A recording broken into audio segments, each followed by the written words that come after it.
listeners. Good evening to you too. Would you say finally what you're hoping has happened, or you would say this is too belated? Well, Umar, I was only asking that the laws be followed and that the Constitution is clear that anybody who turns 60 is within their right to be given a contract for not exceeding 2 times and not exceeding 5 years. And the point that I was making was that Reverend Amishadai did not have a contract 2 years after his last contract had expired. And so it's not as though I wanted somebody sacked or I didn't want anybody sacked. I just wanted the right thing done. I mean, he's been replaced by a 61-year-old. So clearly it is not the question of whether 60. I don't have anything against people who turn 60. The point is they must have a contract. If Julie has a contract that is valid, then she can stay at post. So for me, it's about the right thing being done. The president failed to do his job earlier on. The finance minister failed to do his job earlier on. Today they decided that Dr. Amishadai should go home, Reverend Amishadai should go home. Well, it's medicine after death. It doesn't correct or change the fact that for 2 years he was at post without a contract. I see, but is a shakeup at the GRA necessary at this time, you think?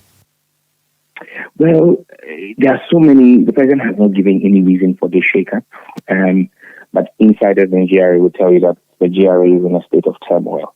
And things don't seem to be sitting on there. The president has sat on for 7 years plus and watched the decay happen there. I don't know if it is wise to be giving medication in the mortuary instead of giving it in the emergency room. Jerry had been in the OPD, moved to the emergency ward, and the president stayed his hand in applying the right medication. Now Jerry is dead and sent to the mortuary. He's applying medication. Well, maybe he's hoping for a miracle, but 7 months to the next election, not that my faith is not that big. You are fasting. Maybe your faith is that big, but mine isn't at the point in time. Talking about your faith, and before I let you go, even though you are not necessarily a party to any of the cases in the Supreme Court, you are the reason, you and 7 others are the reason that we are seeing what we are seeing in the Supreme Court. What's your comment on the case that has been brought against the House of Parliament and also the executive over the bill that the House has approved and the decision of the Supreme Court today? Well, fundamentally, Umaru, let me state that I believe that the Supreme Court or the judiciary has no power to stop any of the other arms of government, the executive or the legislature, from doing its job. That's my fundamental position. And I believe that is the argument that the Supreme Court made today, that they cannot stay the hand of the legislature. But what is surprising me is that the Chief Justice has not called the Richard Sky case, which is almost 4 weeks old, before the court, to hear that, but has called the case that was less than a week old, because it's the same principle. Because the principle the Supreme Court has espoused here, if you apply that to what is the Richard Sky case, that case also has to be thrown out because it's equally very frivolous. Because the Supreme Court has no power to stay the hands of the president. But if the judiciary is not being biased, if the judiciary is showing a mind of its own, especially the Chief Justice, showing a mind of their own, they would have called both cases. Because, I mean, common sense is a part of legislation and the work of the judiciary. You would only expect that a case that preceded the Roxanne Afiamepo case would have been heard, if not at the same time, before the Roxanne case.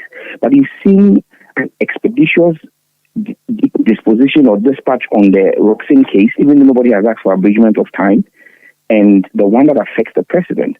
You see, the judiciary must be seen to be carrying out justice, not just doing it. They must be seen and believed to do it. But when it gets into a place where it's akin to the mafia, where the mafia sits and there's, for want of a better phrase, judicial gangsterism, and they choose who to favor and who not to favor. It's one of the reasons why the judiciary in Ghana is one of the most distrusted public entities. And that in itself portends a big problem for our country. And the judiciary must actively work to purge itself of that perception. This is not from George speaking alone. This is Ghanaians. Majority of Ghanaians, if you like, do a vox pop. Ask Ghanaians if they have a case, whether they want to take it to court. Most Ghanaians will tell you, say, or they would find another way of settling it, because they believe that justice today is dispensed for the powerful and rich.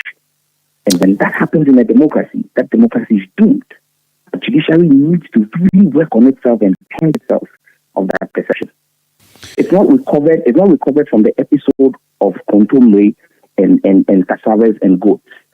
That perception has still not been wiped out. And the current actions, I mean, this morning, social media was agog that we're going to have a unanimous SC. Whether the judgment was right or wrong, I mean, our judiciary should not be so predictable. Now that the judiciary or the Supreme Court has made this decision, it means Parliament, you can go back to work.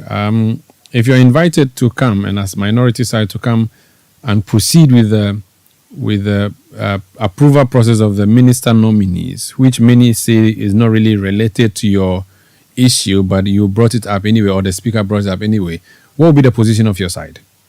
You need to speak to my leaders about that. Very well. Thank you so much for speaking to us. Most grateful. That's Amonate George. He's NDC Member of Parliament for Ningo Pram Pram. This Eyewitness News.